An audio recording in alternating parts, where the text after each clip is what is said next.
Welcome to another episode of One Door at a Time, our Concentrics podcast, where we bring the issues and the challenges that our students, our communities, the city are facing, and introduce some possible solutions and how we can just all work together collectively to address common issues. Today, I'm very excited to have another wonderful guest on the podcast.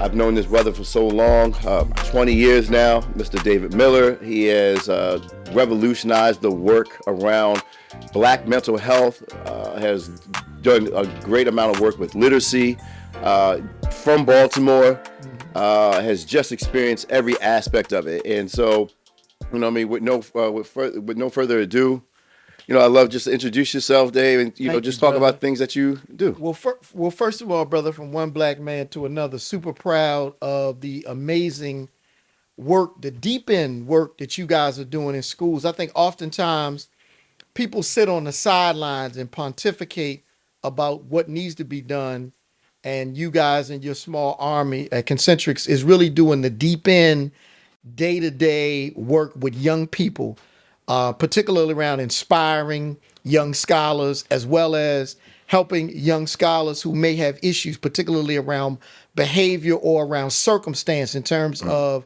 the homes that they live in and the neighborhoods that they live in.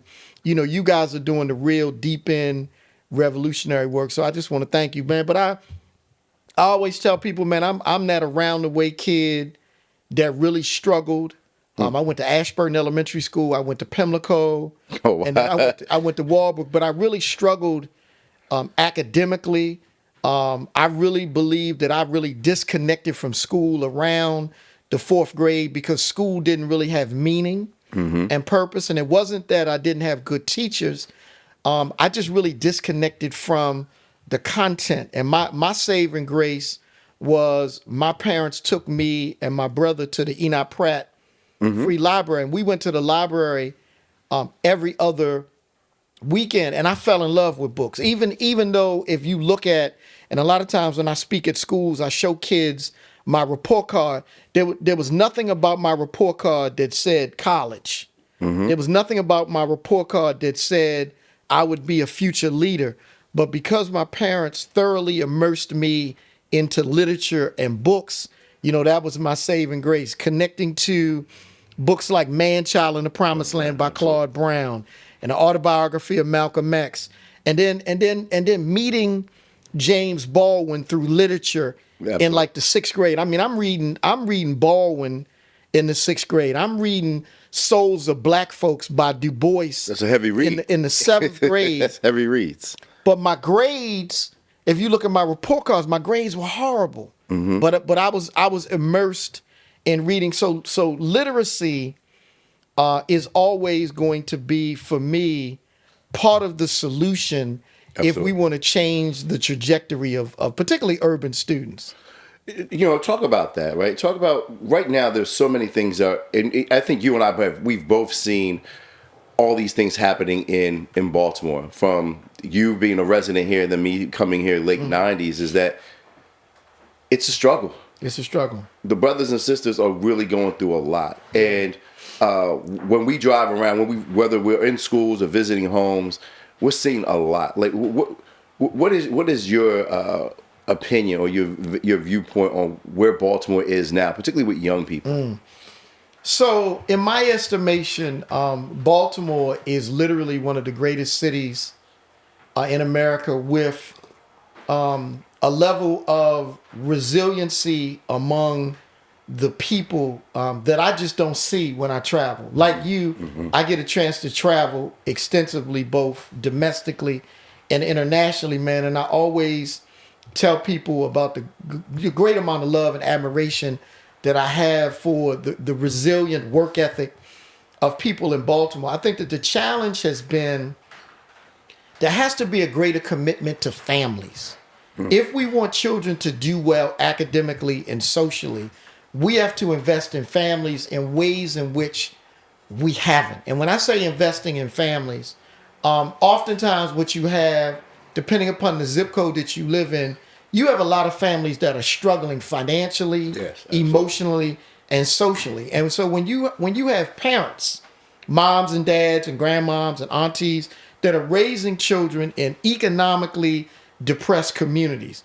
Communities that suffer from everything from housing issues to food apartheid to schools that don't have, up to date, books in the library. Part of what we have to do is while we try to figure out how to reimagine what public education looks like Yeah. and reimagine what schools look like, we have to reimagine our commitment to families. And so for me, if I was in a leadership position in Baltimore or any other major urban city, I would look at more of a neighborhood approach, getting back in communities, meeting families, understanding the needs of families. I would begin to look at more of a triage approach to mental health, particularly when you're black and brown and living in America. I believe that we all have suffered from alarming tragedies. Like even in my own life, by the time I was 18, I had already experienced, 3 major traumas. When I was a freshman in college, I was at Morgan. Best friend was at Morehouse. Best friend was shot and killed standing next to me. I was a freshman in college. When I was about 13, one of my best friends blew his brains out playing Russian roulette. When I was like 9 or 10, I saw my first dead body off of Pennsylvania Avenue. Me and my brother were walking to the store coming home from church. So even as a little guy, I experienced 3 major traumas before I was 18 years old. For most young people, experiencing those kinds of traumas create just alarming Yes. social and emotional challenges that without the kind of mental health support, deepen social and emotional learning and engagement in schools, then the work that you guys do in terms of the mentoring piece, the tutoring piece, where these young people that you guys work with can look up and they can see a sober, responsible, spiritually guided adult that's invested in their academic and their social well-being. Those are some of the things that are critically needed, man. But we got to reinvest in children and families. No, I agree. It's interesting is that we weren't doing mentoring. Like that was not what Concentric was doing. Right. When we were doing home visits and we were just listening to students and families. And the stories that we heard are the things that we saw, and that we were just bringing it back to the schools. There was a lack of capacity, right? Lack of resources to actually do something with it, and just a lack of enough caring adults. It's similar to what you're talking about. So give us your understanding, because I know you've done a lot of work around mentoring, and it's a word that's thrown around quickly, but what's your approach and understanding of how it should be done?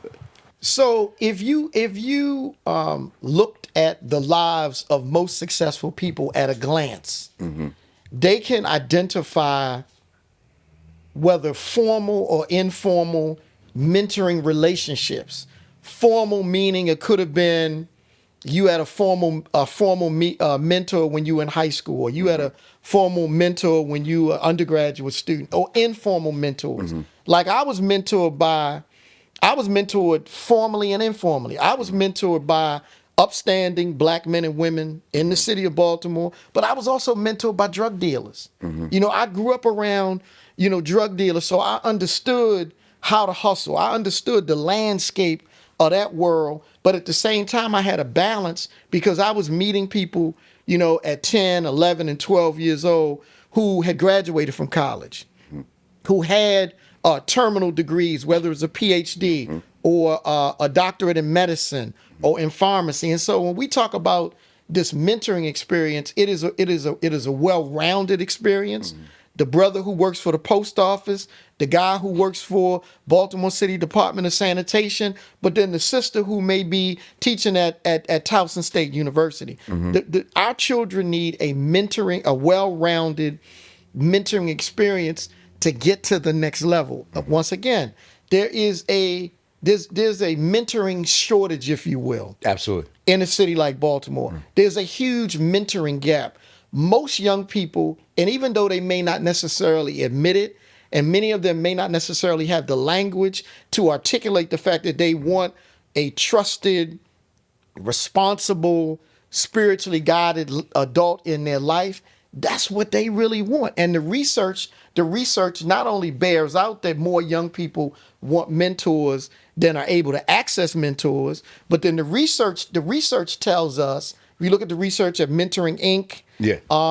And some of the other available research by Dr. Du Bois and others, the research tells us that mentoring is the most cost-effective intervention, the most cost-effective intervention that an organization can be engaged in. For example, in the city of Baltimore, the state of Maryland, it may cost $80,000 to lock a kid up in a juvenile space, to lock a kid up and put them in a juvenile detention center. $80,000 a year. You could provide a young person with a mentor. The mentor could get wraparound training, Absolutely. support, ongoing engagement for less than $10,000. So when we get to the point where we decide that we love children, mentoring will be a best practice, because the other thing is effective mentoring can become a cost-saving intervention for the state. Absolutely. And we know the benefits of mentoring. David, me and you would not be on this couch if it wasn't for the mentoring and the leadership that we received from men and women in our early development. I know. No, I agree. I remember when I was going through some of my challenges. If it wasn't for Freeman Rabowski, if it wasn't for Freeman showing me what being unconditional is, and so that's what really resonates with me. That I try to resonate with my staff is that you got to be unconditional. Our children, and many of the children that we work with and we support, they're used to people giving up on them. Correct. That after one or two mistakes, you really don't want this. Not understanding that humans, we don't work like that. You don't do A, then B, then C, and then D happens. Sometimes you go A to L, come back to G or H. Right. And that's what we're learning. I had this conversation a couple of weeks ago. Like we're working with the mayor's office with the Squeegee Initiative, right? Mm-hmm. They want us to mentor the Squeegee workers, right? The mentoring of the squeegee workers doesn't look conventional. It's not in a classroom. No. It's literally showing up and talking to those brothers every single day until you have a relationship and they trust you. Mm-hmm. Before you even mention school, because they're saying, I need to work. Yeah. I need to work. And I think there's a huge disconnect. Like it's very similar to what you said, is that we say we care about our young people. But then all the bureaucracy, the systems say differently. Yeah. They make it so hard. It's said that they want community-based organizations, but then they make it really hard for community-based organizations. True. Right? They say they want people who reflect the students in the schools, but then the systems just squeeze organizations like that, right? Like so, I don't know. Have you experienced that not just in Baltimore, other places? Things tend to be political, and we tend to politicize crime, violence, youth development, and we tend to politicize solutions. For me, it's not a heavy lift. It's particularly when you think about the squeegee, the young people, those young, brilliant young men who are gifted beyond measure, who may stand on street corners and wash car windows. They just don't know they gifted. If you look at the work of Dr. Amos Wilson, and he talks about the genius in black children, that black children come into this world operating at the genius level. But then when they become introduced to school and other things that really sort of, for lack of a better term, diminish their intellectual curiosity. And they begin to realize that school is a joke around the third or fourth grade. And then the next thing you know, they on the corner either selling drugs or doing the squeegee thing, because they haven't learned they haven't learned the realm of possibilities at such a young age. Dr. Jawanza Kanjufu talks about the third grade syndrome, that many black boys disconnect from school by the third to fourth grade. They realize that school is a joke.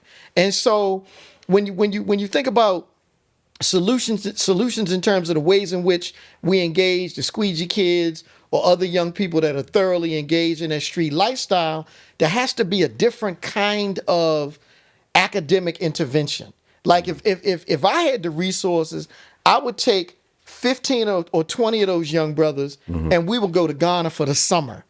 And I would immerse them in the culture, right? I would remove all of those other external variables that they deal with living in the city of Baltimore, like wondering whether or not they're going to get shot or killed when they go to the bus stop, which creates a heightened level of anxiety that puts them in a situation where they got to carry a gun. And once we went away, we would begin to address some of their academic, cognitive, social, and mental health challenges first, even before we start doing anything quote unquote academically. And so I think that, and once again, that would be a cost saving measure. If the city gave me 15 or 20 of those young men, and you could give me half of what the city or the state is going to spend to lock them up, I guarantee you I could produce tangible results. But everything is political. And I am, because I've always been outspoken, I'm not the person that is always invited to the meeting. I'm not the person that's really well liked, because I'm going to ask questions, because I was that kid. Even though I grew up in a good family, I was that kid that had horrible grades in school. Absolutely. I was arrested twice before I was 18 years old. Even before I became a college student, I'd already gotten arrested twice. I'd already started drinking at 15, 16 years old, smoking weed at 15, 16 years old. So I'm no different than a lot of these kids that you profess you want to create these interventions for. So I know early on you were really doing a lot of the mentoring work. Right. But now within the past, I want to say 10 years, it's changed to a lot where you're writing a lot. And one thing that you always say, you just encourage about writing. Like, share like your journey into becoming an author, and particularly around literacy with young people.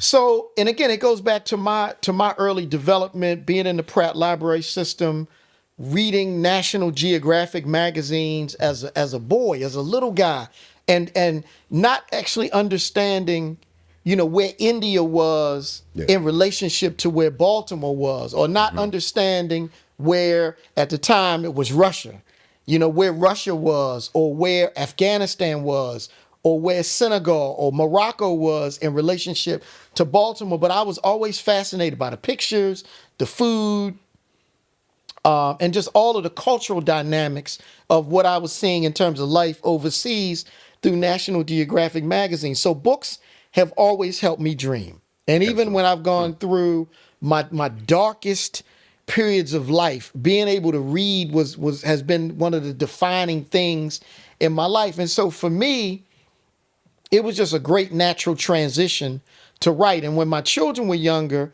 it was very frustrating, because you go to Barnes and Nobles, you go to some of the big box stores, and you don't necessarily, the number of books for Black and Latino children has grown in the last, 10 or 15 years, but you still don't see as many titles compared to books by white authors, right?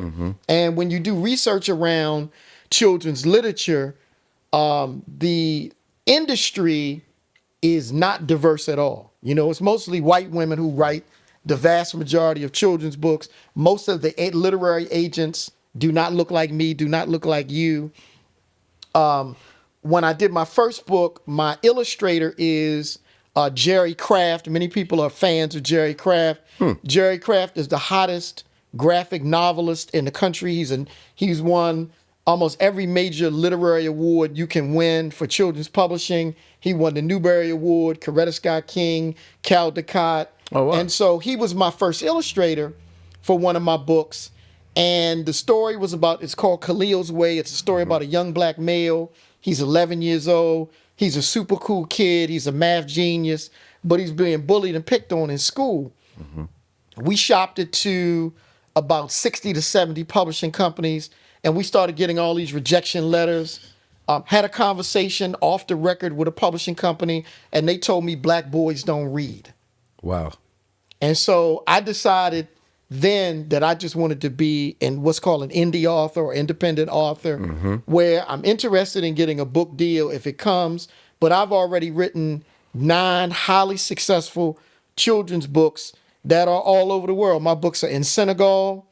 In July, I did a book signing at the Accra Library in Ghana. They bust in young people. My books are in Ghana in the library system. My books are in the UK. My books are in Toronto. And I'm a little black boy that grew up in West Baltimore.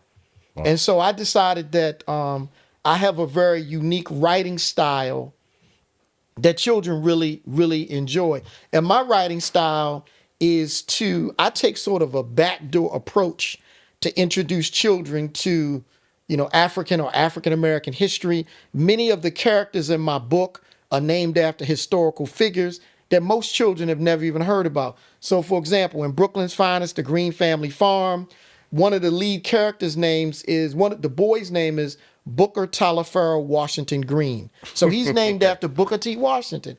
Most children of any race have never even heard of Booker T. Washington and don't necessarily know about the accomplishments of Booker T. Washington. So you look at this particular book here, Chef Toussaint, right? How many children have ever heard of the Haitian revolutionary freedom fighter Toussaint Louverture? So I'm introducing children to historical figures, and then the goal is to then work with teachers and mentors to have them be able to go back and fill in some of the pieces, because a child might not understand who Booker T. Washington was. They may not have ever read Booker T. Washington's seminal text, Up From Slavery, where he talked about, his early life. And so that's kind of my writing style, right? Gabe and his green thumb.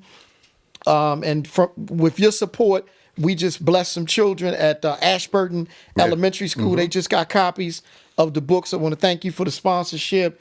The children were so excited. It was like Jay-Z had walked in the building. But this brother, he is Gabe Mandela Grisham. So he's named after, Nelson Mandela. And then one of my new books, the girls at Ashburton got a copy of Winnie the Wizard of Wall Street. This book was inspired by the legacy of Magdalena Walker, who most people have never heard of. Magdalena Walker was the first black woman to own a bank, 1903, Richmond, Virginia. So if you go to Richmond on Broad Street, downtown, there's a huge statue of Magdalena Walker, and there's a museum. So think about that from a historical standpoint.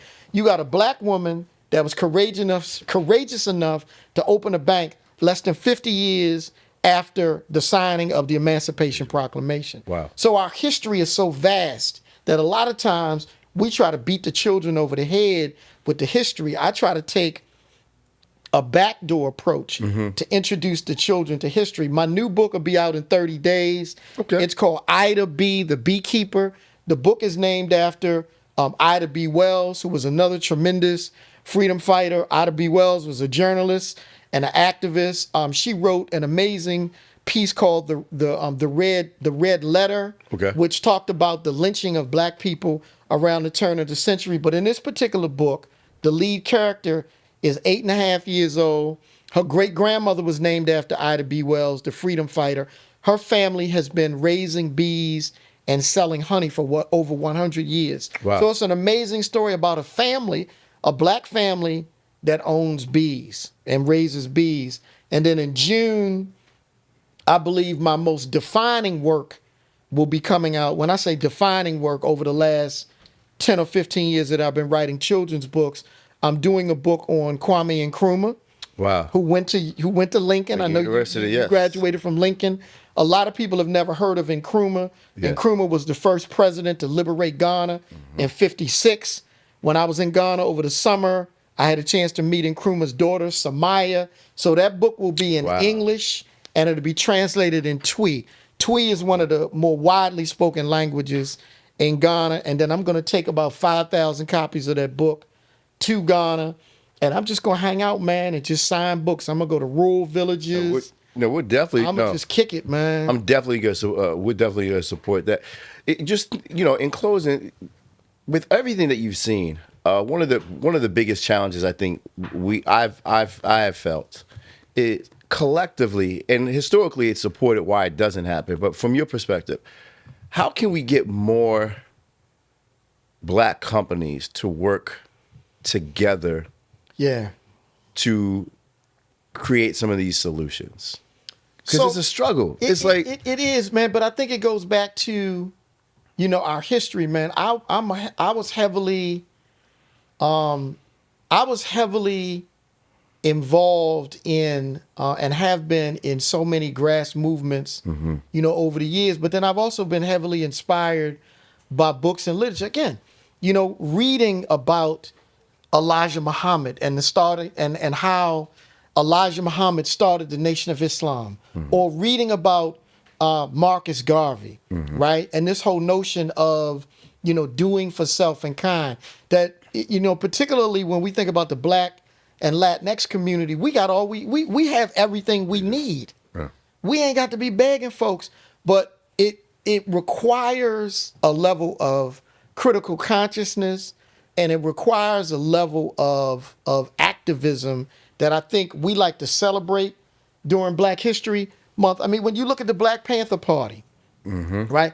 I'm mad that I wasn't born earlier, because I should have been part of the Black Panther Party. They started free breakfast programs in Oakland. They had free clinics. They had after school programs. Yep. They had their own security force, right? And so those are some of the kinds of things that we need. I think what's happened, Dr. Heiber, too often is, particularly in the Black community, when we achieve a terminal degree, particularly a doctorate degree, a master's degree, we believe that we've arrived. Yeah. We believe that just because we pushing a $90,000 car, that we are absolved from the day-to-day realities and the day-to-day challenges that ordinary people face. I always tell people, man, I'm just an ordinary dude that made very important decisions when I needed to make them. Because I'm no different than the dude that's standing on Pennsylvania Avenue right now. I've been arrested a couple times. I definitely smoked and drank, right? I definitely didn't do well in school, particularly when I was younger. But then there were people, particularly I'm going to go back to this mentoring piece. There were coaches that when I was in high school were like, if you stop smoking weed and you start applying yourself, you might be able to do something with your life. And so when I look at like the work that I've done, when I look at the traveling that I've done, I mean, I've been to the Middle East, I've been to Africa 11 times. I probably haven't been excited about going to Asia, but we'll probably do the Asia thing just for the cultural experience.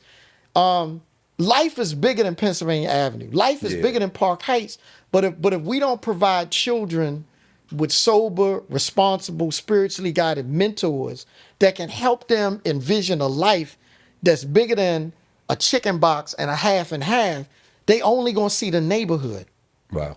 And so in the next 2 years, my goal is to raise a whole bunch of money, because I want to take kids to Africa. Absolutely. Because for me, international, the thing that separates a lot of us is international travel.